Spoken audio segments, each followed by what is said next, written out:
हमें तो हलो परदेश के पगली छोड़ी गेले पियावा के घर।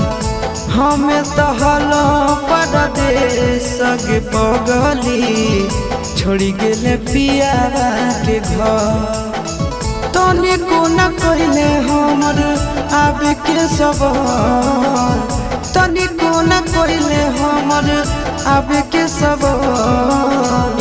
हमें तो हलो परदेश के पगली छोड़ी गेले पियावा के घर।